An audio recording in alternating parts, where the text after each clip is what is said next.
MLA Rammurthy Yadav విగ్రహావిష్కరణ కార్యక్రమం ఘనంగా జరిగింది. ఈ కార్యక్రమానికి ముఖ్య అతిథిగా మాజీ మంత్రి కొందూరు జానారెడ్డి హాజరయ్యారు.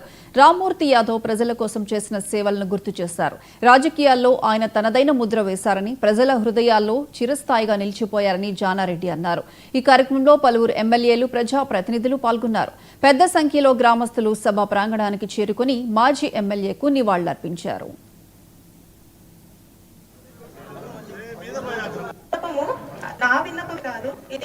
మా అందరి యొక్క కలయిక, ప్రజల యొక్క సహకారంతో ఈరోజు మీ గ్రామం కానీ ఈ ప్రాంతం కానీ ఒక ఇంచు అంటే ఒక్క ఎకరా కూడా నీళ్లు లేకుండా లేదు.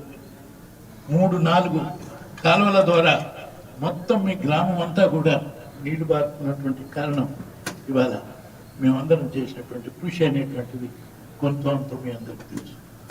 ఏదేమైనా ప్రజలందరూ ఇంతకాలం నాకు సహకరించడంతో పాటు పార్టీలు వేరైనా, కులాలు వేరైనా, మతాలు వేరైనా అత్యంత ఆత్మీయతతోటి, ప్రేమతోటి ఇంతకాలం కొనసాగినటువంటి నాయకులు అతి తక్కువ మంది రాష్ట్రంలోనే, దేశంలోనే. ఏదన్నా ఆర్ఎస్ఎస్లో ఉంటే కొంతమంది ఉండవచ్చు, కానీ ఇతర పార్టీలలో ఉండటం అనేది చాలా చాలా కష్టం. అందుకని ఇదే ఒరవడిని కొనసాగించి మన ప్రాంతంలో తరతమ భేదాలు లేకుండా పార్టీలో విధానాలతో, సిద్ధాంతాలతో భేదించి పార్టీలు నడుపుకున్నా కూడా ప్రజలమందరం ఒకటే, మనమందరం ఒకటే. ఈ ప్రాంత అభివృద్ధి మన ధ్యేయంగా ముందుకు సాగే దాంట్లో మీరు సహకరించినట్టుగానే ఆ ఒరవడిని కొనసాగించండి అని చెప్పి మీ అందరికీ నేను విజ్ఞప్తి చేస్తున్నాను.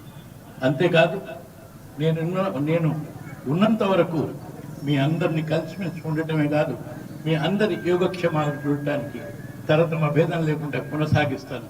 చిన్నప్పటి నుంచి తెలిసినా కూడా వారి కుటుంబ సభ్యులతో పాటు గత 3 ఏళ్లుగా మంచి బంధం ఏర్పడిన విషయం మీ అందరికీ తెలుసు. ఇంట్లో మంచి చెడు ఏ కార్యక్రమం అయినా కూడా మమ్మల్ని ఆహ్వానించి కుటుంబ సభ్యుల్లాగా చూసుకుంటున్న సోదరులు నగేష్ గారికి, కోటేష్ గారికి మరియు వారి కుటుంబ సభ్యులందరికీ కూడా నేను నా ధన్యవాదాలు తెలియజేసుకుంటూ, జానారెడ్డి గారు, రామ్మూర్తి గారు ఏ విధంగానైతే వారి బంధం కొనసాగించారో అదేవిధంగా మేమందరం కూడా కొనసాగిస్తామని, రామ్మూర్తి గారి ఏ విధంగానైతే మన ప్రాంతం కోసం కష్టపడ్డారో వారి సహకారంతో, అదేవిధంగా జానారెడ్డి గారి సూచనలతో, సలహాలతో ముందరికెళ్తూ మన దేవులపల్లి గ్రామాన్ని కానీ, త్రిపురారం మండలాన్ని కానీ, రాష్ట్రంలో మన నాగార్జున సాగర్ నియోజకవర్గాన్ని కూడా అభివృద్ధి చేసుకుంటూ మీ అందరికీ కూడా అందుబాటులో ఉంటాను మీ అందరికీ తెలియజేస్తూ